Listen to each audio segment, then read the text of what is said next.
Houve muita oposição a isso e, bem, eu não sei, acho que se você abordar esse assunto vai perceber que existe resistência, principalmente por parte da Hollywood secular, onde, por algum motivo, o cristianismo é a única religião que você tem permissão para menosprezar.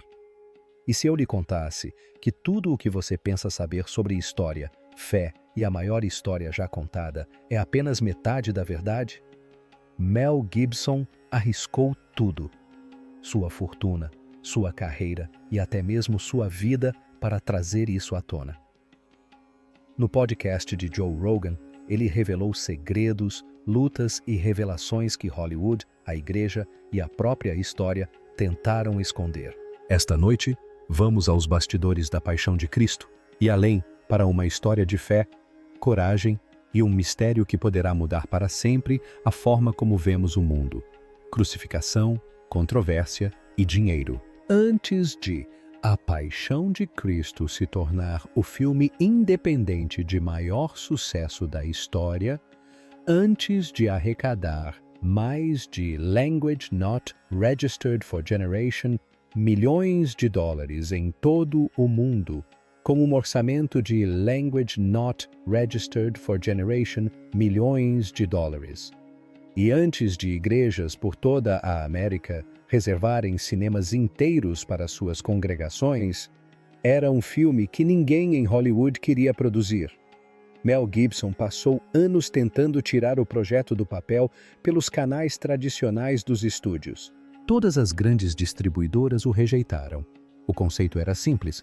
Um filme que retratasse as últimas Language Not Registered for Generation horas da vida de Jesus Cristo, filmado em aramaico, latim e hebraico, com legendas e com um nível de brutalidade física que lhe renderia uma classificação indicativa para maiores de Language Not Registered for Generation anos. A resposta de Hollywood foi basicamente: você está louco. Houve uma resistência de Hollywood ao filme. Tipo, as pessoas não gostaram da ideia de você fazê-lo. A resistência não foi apenas comercial, foi uma questão ideológica. Como Gibson contou a Rogan no podcast, a oposição surgiu do fato de o tema em si ser provocativo. Em uma indústria que Gibson descreveu como composta em grande parte por vozes progressistas e seculares, um filme sincero e sem ironia sobre o sofrimento e o sacrifício de Jesus Cristo foi visto como retrógrado e perigoso. Até mesmo Rogan apontou a contradição de Hollywood se orgulhar de ser mente aberta, mas parecer ter um ponto cego especificamente em relação ao cristianismo. E então vieram as acusações de antissemitismo. Antes mesmo do lançamento do filme, críticos argumentaram que sua representação das autoridades judaicas que condenaram Jesus alimentaria o ódio. Vozes proeminentes em organizações judaicas se opuseram publicamente ao filme. A Liga Antidifamação manifestou preocupação. Segundo novos dados da Liga Antidifamação, Language Not Registered for Generation % dos judeus americanos relataram ter presenciado pessoalmente atos antissemitas. O debate tornou-se tão acalorado que ameaçou ofuscar o próprio filme. Gibson sustentou desde o início que a mensagem do filme era a responsabilidade universal, que o sofrimento de Cristo era por toda a humanidade e que cada pessoa, independentemente de fé ou origem, estava implicada na narrativa.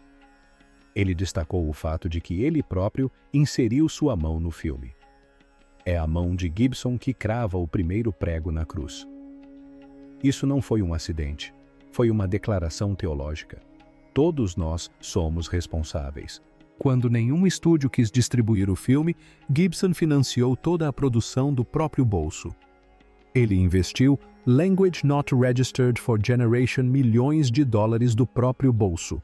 Uma fortuna mesmo para os padrões de Hollywood e uma aposta que poderia acabar com sua carreira se fracassasse. Ele reuniu uma equipe, encontrou locações no sul da Itália, contratou um preparador de elenco para treinar todo o público em aramaico e latim, línguas mortas que nenhum público moderno entenderia sem legendas. Portanto, ressuscitar uma língua morta não é apenas uma forma de recuperar parte da história, embora tudo no projeto tenha sido concebido para fazer o sangue de um executivo de estúdio gelar.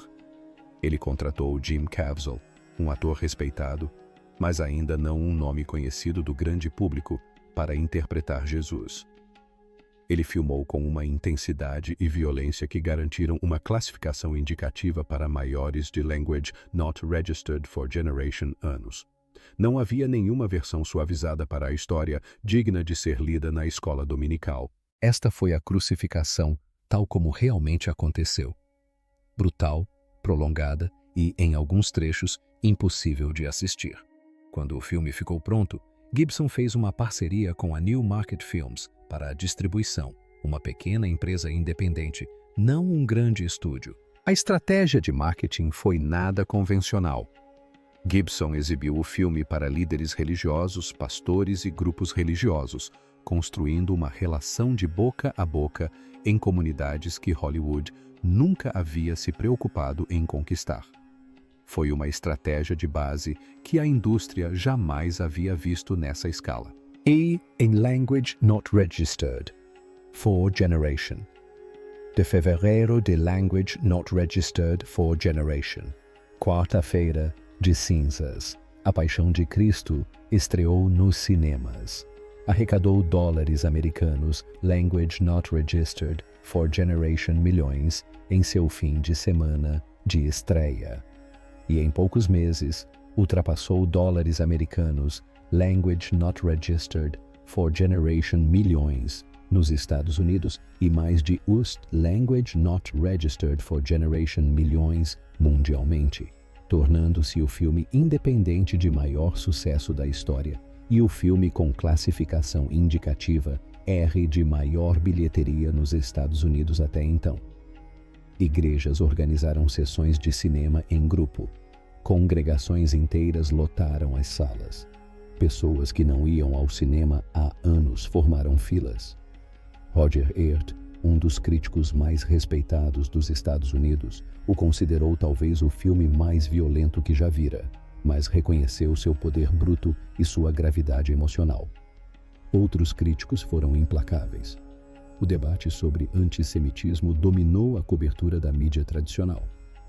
Mas o público já havia decidido. A Paixão foi um terremoto cultural e todos os estúdios que haviam dito não assistiram de camarote, enquanto um filme que rejeitaram se tornava um fenômeno inexplicável. Gibson havia arriscado tudo: seu dinheiro, sua reputação, seu prestígio na indústria. E ele provou estar certo da maneira mais pública possível. Hollywood não esqueceria isso e, de muitas maneiras, também não perdoou. As filmagens de A Verdade Brutal.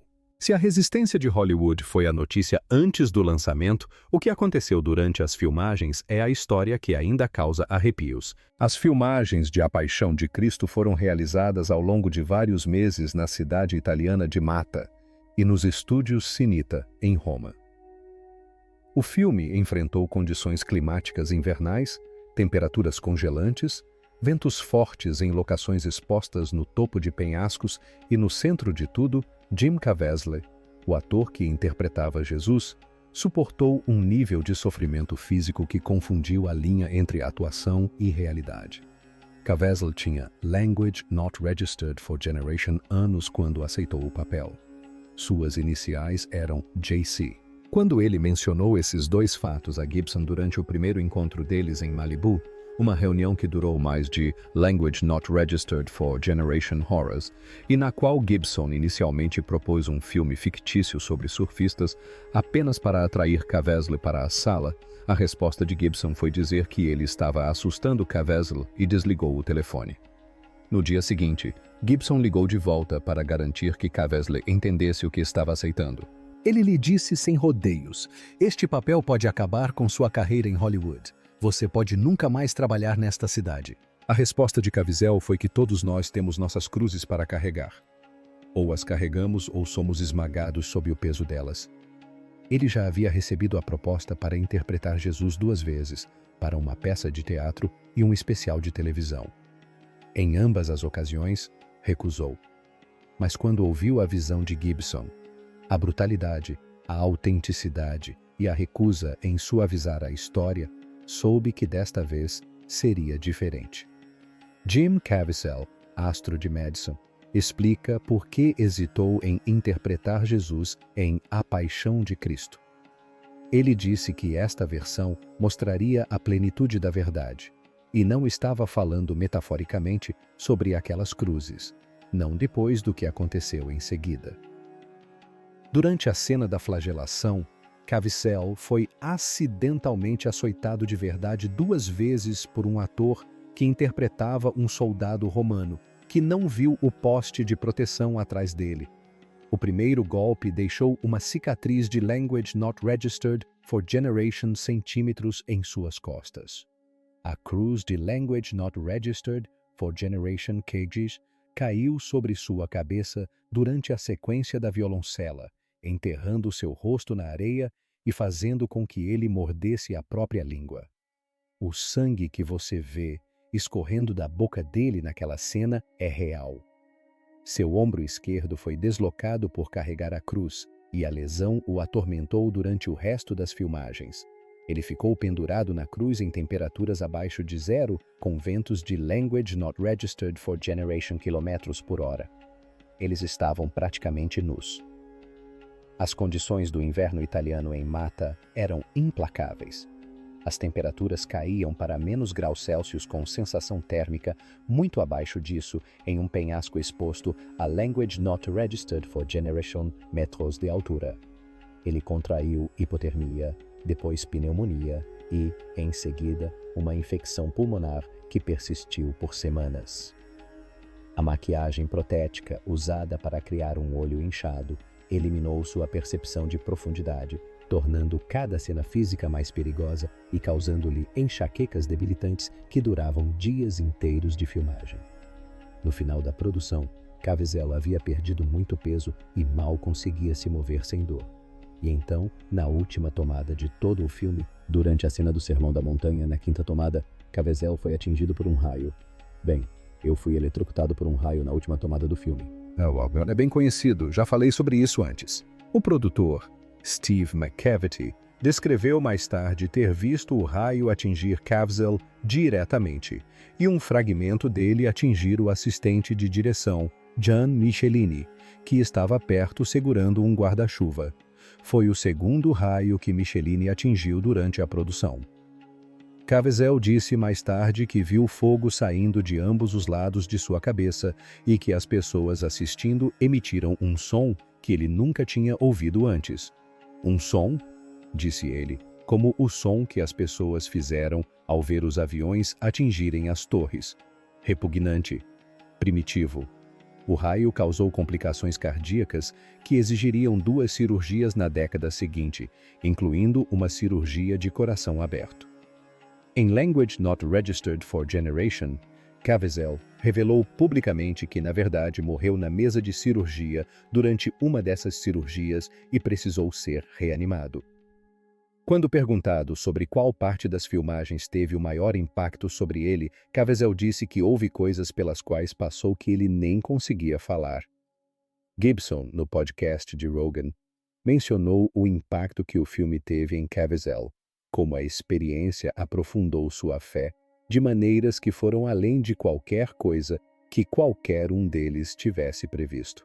Vários membros da equipe e do elenco relataram ter vivenciado transformações espirituais durante a produção. Seria coincidência? Seria a intensidade do tema simplesmente tocando as pessoas profundamente? Ou algo mais estaria acontecendo naquele set de filmagem? Algo que ninguém envolvido conseguiu explicar completamente. Gibson parecia acreditar que era a segunda opção e não tentou racionalizá-la: a igreja, os escândalos e os segredos. A fé de Gibson nunca foi superficial. Ele é um católico tradicional, profundamente devoto à missa em latim, versado em teologia e inegavelmente franco sobre o que considera as falhas da religião institucional. No podcast de Rogan, Gibson não limitou suas críticas a Hollywood. Ele falou sobre a corrupção dentro da própria Igreja Católica, uma instituição que ele ama, mas se recusa a idealizar. Os escândalos que abalaram a Igreja nas últimas 2 décadas, os acobertamentos, o silêncio institucional. Gibson tem Esses temas foram abordados em entrevistas ao longo dos anos com uma franqueza que incomoda as autoridades da Igreja. O caso de Theodore McCarrick, ex-cardeal e arcebispo de Washington, D.C., que foi excomungado em Language Not Registered for Generation após décadas de acusações de abuso sexual contra menores e seminaristas, é um exemplo disso. Theodore McCarrick, o arcebispo destituído de Washington, declarou-se inocente esta manhã.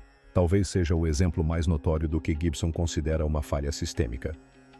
Se McCarrick tivesse ascendido aos mais altos escalões de influência da Igreja, apesar de anos de reclamações e alertas internos, sua eventual remoção não teria ocorrido por meio de uma autocorreção institucional, mas sim por meio de jornalismo investigativo e pressão pública constante.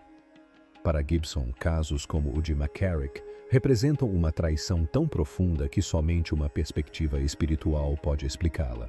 A corrupção não é vista como uma falha burocrática, mas como a infiltração de algo mais sombrio em uma instituição que deveria levar à luz.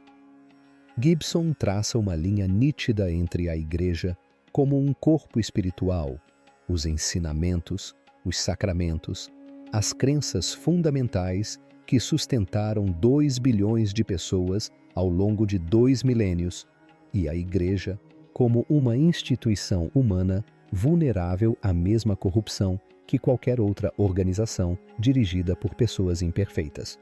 Ele não rejeita a instituição. Ele exige mais dela. Essa distinção ressoa com milhões de fiéis ao redor do mundo que viram escândalo após escândalo corroer a confiança na liderança religiosa, enquanto sua fé pessoal permanece inabalável.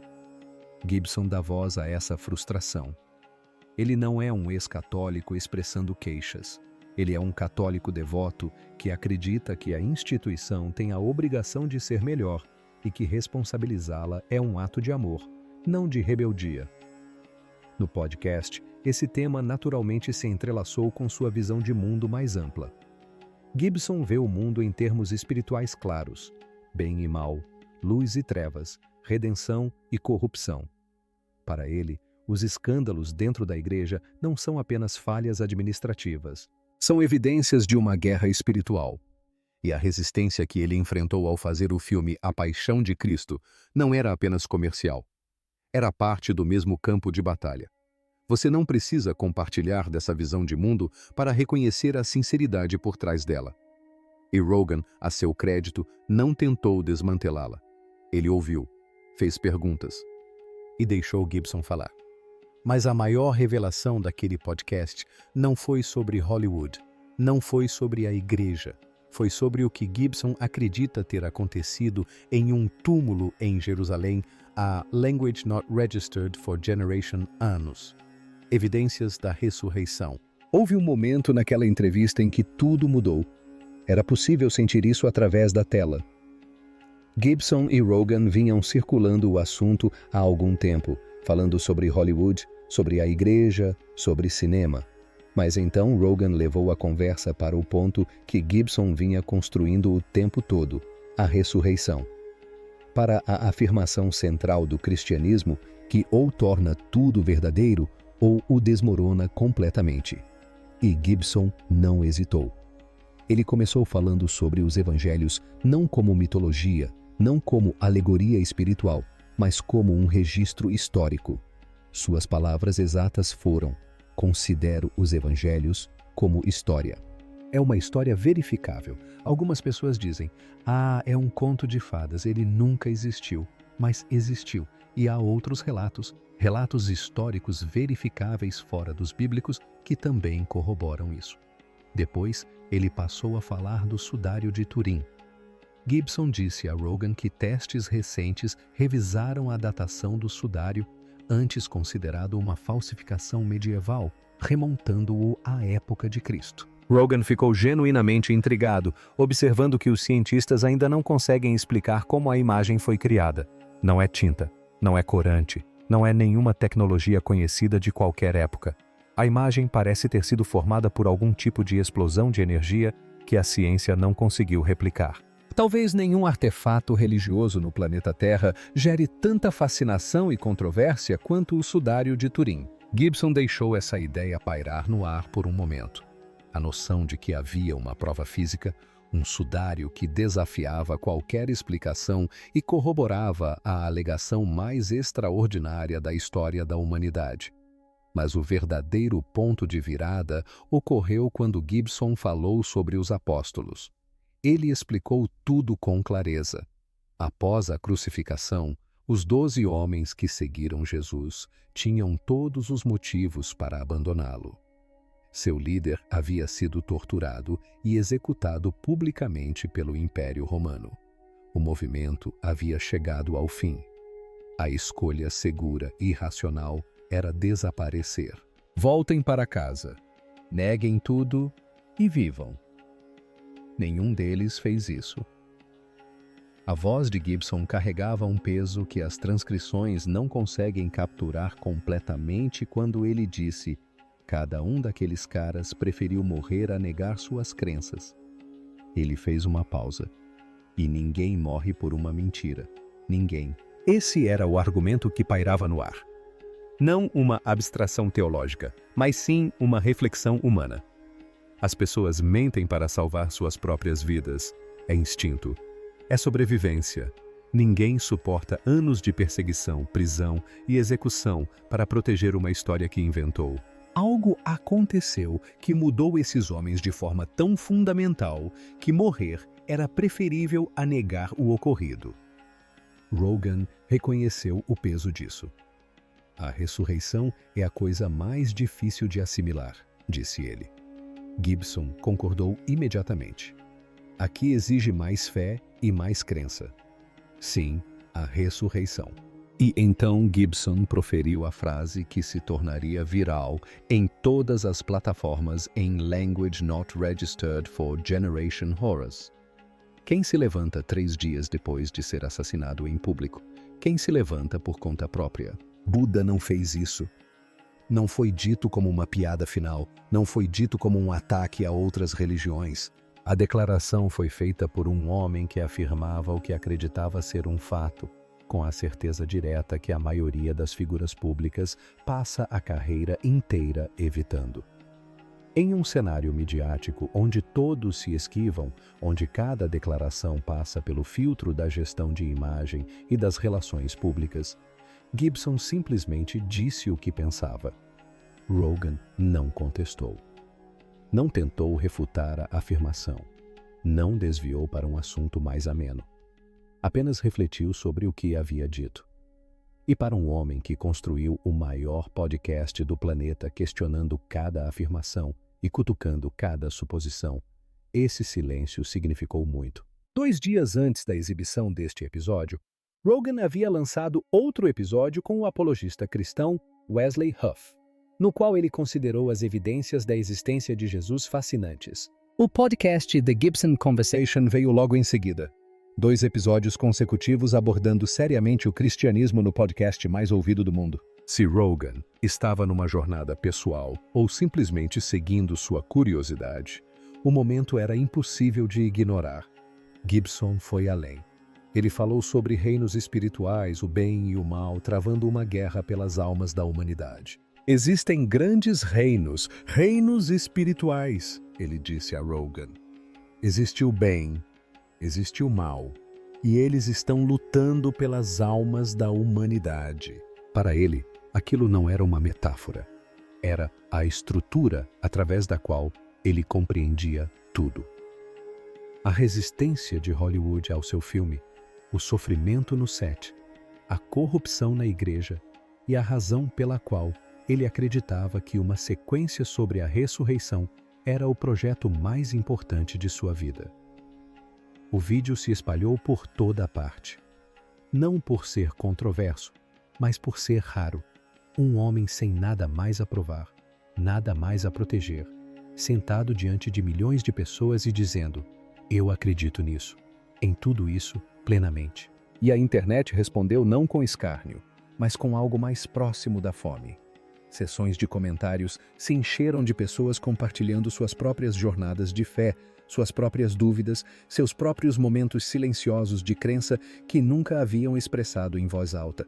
Bem, o vídeo não viralizou por causa de fofocas de celebridades. Viralizou porque tocou em algo que as pessoas carregavam em silêncio há muito tempo: a jornada da ressurreição cósmica.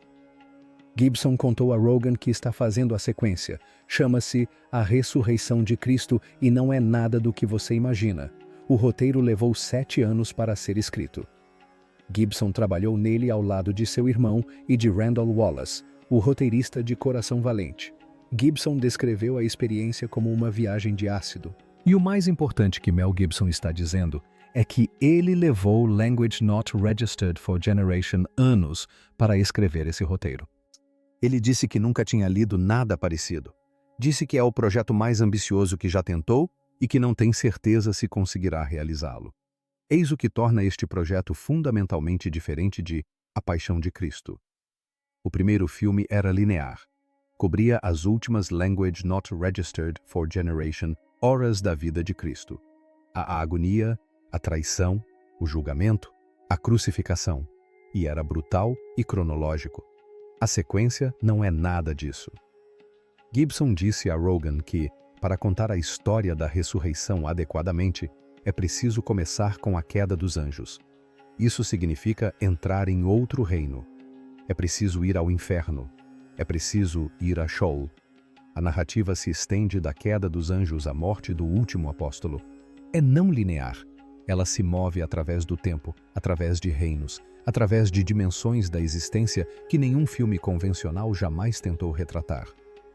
Em uma entrevista de Language Not Registered for Generation, Gibson descreveu o filme como tendo que justapor o evento central, a ressurreição, com tudo ao seu redor.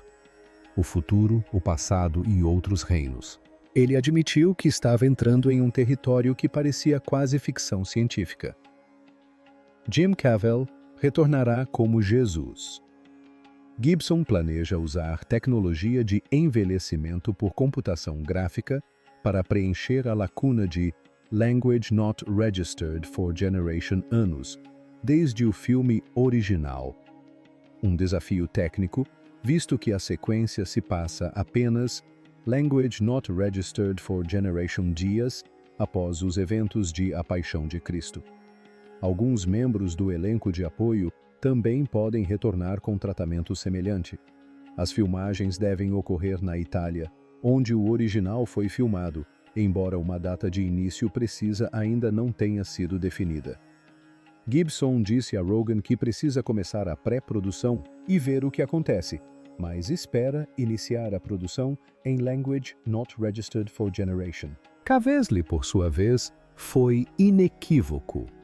Ele afirmou publicamente acreditar que este será o maior filme da história mundial.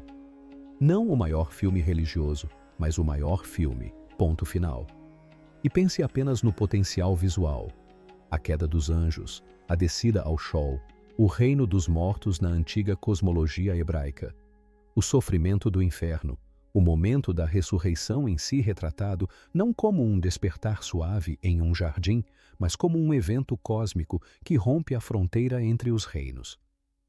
Gibson vem pensando em como retratar esses elementos há mais de uma década, e ele deixou claro que a abordagem convencional, luz suave, música delicada, um túmulo vazio, não é o que ele tem em mente. E pense nas questões que o filme forçará o público a confrontar. Se a ressurreição aconteceu, o que isso significa sobre a natureza da realidade, sobre a morte, sobre a possibilidade de que este mundo material não seja tudo o que existe? Se não aconteceu, por que Language Not Registered for Generation Humans morreram por ela? O que eles viram ou pensaram ter visto que valeu suas vidas? Essas não são perguntas triviais, e Gibson não está interessado em dar respostas simplistas. O filme ainda não tem data de início de produção, e Gibson disse que precisa começar a pré-produção e ver o que acontece. Mas o roteiro está finalizado, a visão é clara. E considerando o que aconteceu da última vez que Hollywood disse a Mel Gibson que ele não poderia fazer um filme religioso, seria imprudente apostar contra ele. Portanto, a história não acabou. Gibson não terminou. E as perguntas que ele está fazendo vão muito além do cinema. Elas abordam história, crença e a tênue linha entre verdade e lenda. E se aquilo que nos ensinaram a duvidar for exatamente o que precisa ser visto, que outros segredos estão à espreita, logo abaixo da nossa vista, prontos para desafiar tudo o que pensamos saber? O próximo capítulo está chegando, e quando chegar, poderá mudar para sempre a sua visão de mundo.